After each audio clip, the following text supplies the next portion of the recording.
They said a woman without a child is not a complete wife. So my husband married my own sister for a child. But what they didn't know is that God was still writing my story. In the quiet university town of Nsukka in Enugu State, Adanna's wedding was the kind people talked about for months. She was radiant in coral beads and lace.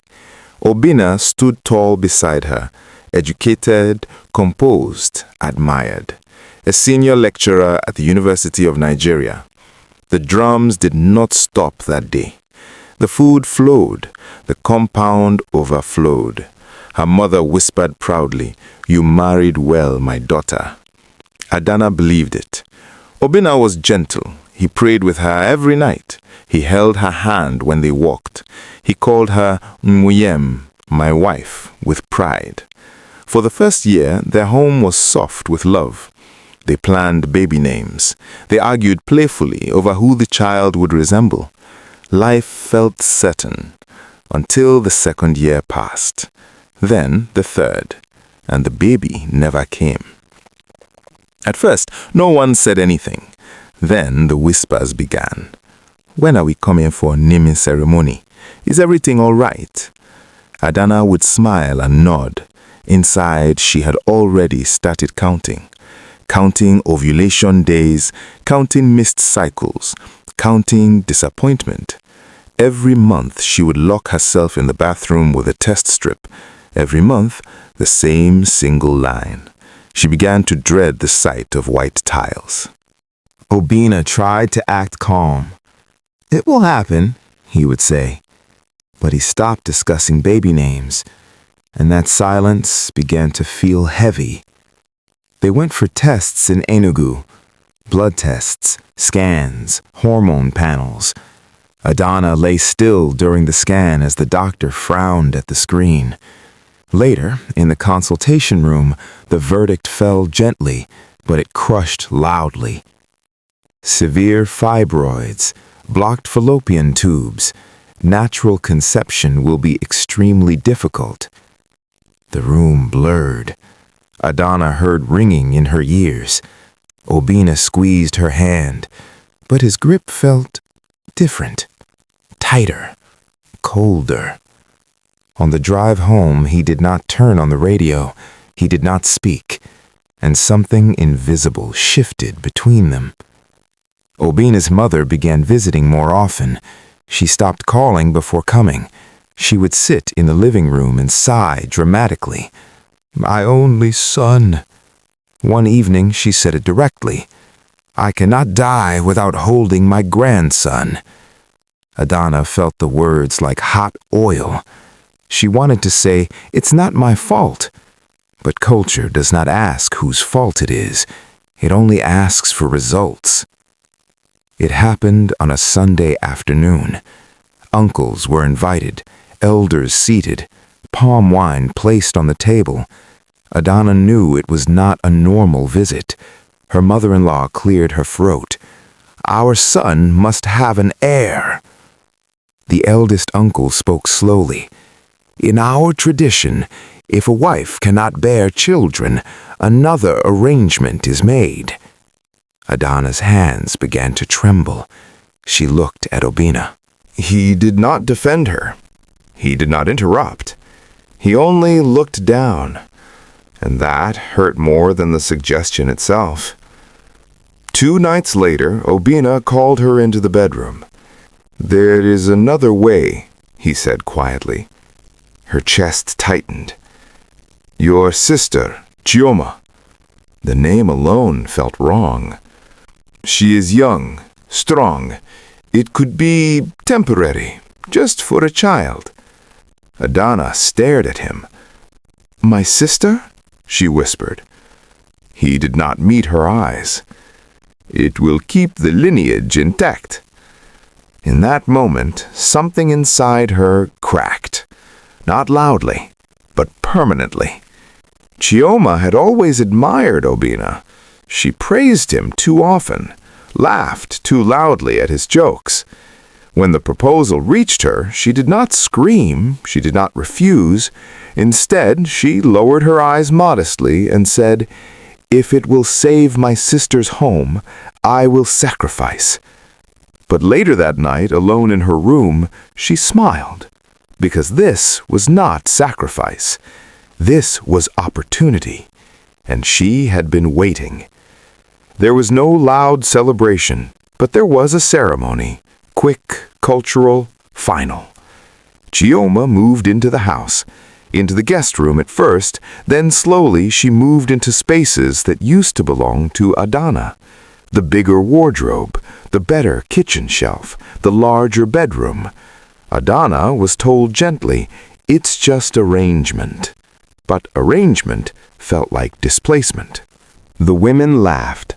Adanna stood there, holding a tray of drinks. Her ears burned, her heart screamed, but she smiled, because culture had trained her well. That night, she cried into her pillow quietly, so no one would hear. She did not cry because Chioma was pregnant. She cried because she had become a stranger in her own marriage. The breaking point came unexpectedly. Chioma was resting when she suddenly shouted from her room, "Adanna, come and press my legs." Adanna hesitated. Then she went. Chioma stretched out her legs without looking at her. "You wouldn't understand the pain of carrying a child," she said casually. The words landed like a slap. Obinna was in the room. He heard it. He said nothing. That silence broke something inside Adanna. Not anger, not jealousy, but dignity. That night she packed a small bag, not to leave the marriage, but to leave the house for a while. She went to her childhood home, and for the first time she allowed herself to collapse in her mother's arms. While staying with her mother, a neighbor invited her to a small prayer gathering. It was not a big church, no cameras, no fancy choir, just women sitting on plastic chairs. They worshipped softly. They prayed deeply. When it was Adanna's turn to speak, she surprised herself. "I am tired," she whispered. "I don't even want a child anymore. I just want peace." As she cried, an elderly woman stood up. Her eyes were intense. "You are not barren." The room fell silent. "The womb they mocked will carry double honor." Adanna trembled. "Double honor?" The woman continued. "But before honor comes shaking, the house will shake." Adanna did not understand, but something inside her felt awakened. Chioma was 7 months pregnant when it happened. She collapsed suddenly one evening. Severe abdominal pain, blood, confusion. Obinna rushed her to the hospital in Enugu. Emergency surgery. Doctors ran in and out. Hours passed like years. The baby survived, but complications were severe. Chioma lost her womb. The news fell like thunder. Her screams filled the hospital corridor. "My womb! My womb!" Obinna stood frozen. His mother wailed loudly. The same compound that celebrated now whispered quietly. The solution had cracked. The house had begun to shake. When Chioma returned home, she was not the same. Her pride had drained. Her eyes carried shame. Visitors stopped coming. No more loud laughter. No more glowing praise. She avoided Adanna's gaze. Obinna became restless. He moved between rooms at night. The joy he once displayed was gone. One evening, his mother sat alone and cried. "We pushed too hard," she whispered. But culture rarely apologizes quickly. Weeks passed. Silence filled the house. Then something unexpected began inside Adanna. Nausea, fatigue. She ignored it at first. Her mind refused to hope. But one morning, while washing dishes, the world spun, and she fainted. Adanna lay on the hospital bed, still pale from fainting. The doctor looked at her kindly. "You are pregnant," he said. Adanna stared. Her mind refused to believe. 5 weeks, the doctor added. "Everything is normal. Strong heartbeat." Her heart raced, tears streamed. She felt both fear and joy. Fear that it might not last, joy that it finally happened. She whispered a prayer. Lord, this child is yours. Let it be your glory. Later, when she told Obinna, he froze. How? I thought... But words failed him. The truth was undeniable. God had intervened.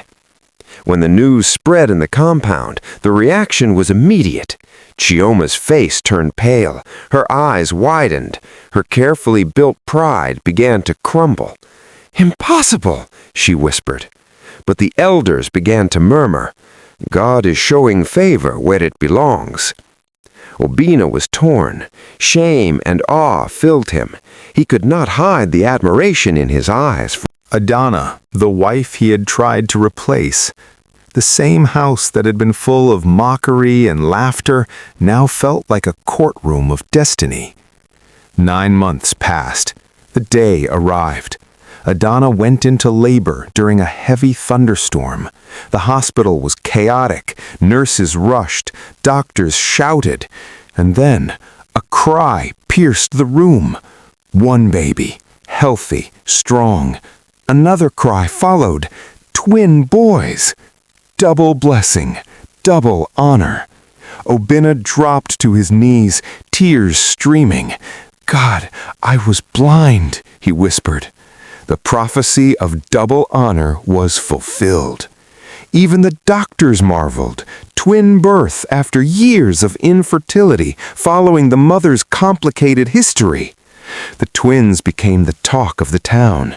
The house, once heavy with humiliation, now overflowed with celebration.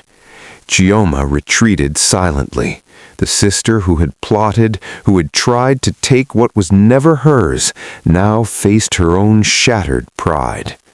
Obinna's mother came to Adanna humbly. "Forgive me, my daughter," she said, tears wetting her lace. Adanna nodded, but there was no false smile. Justice had been served.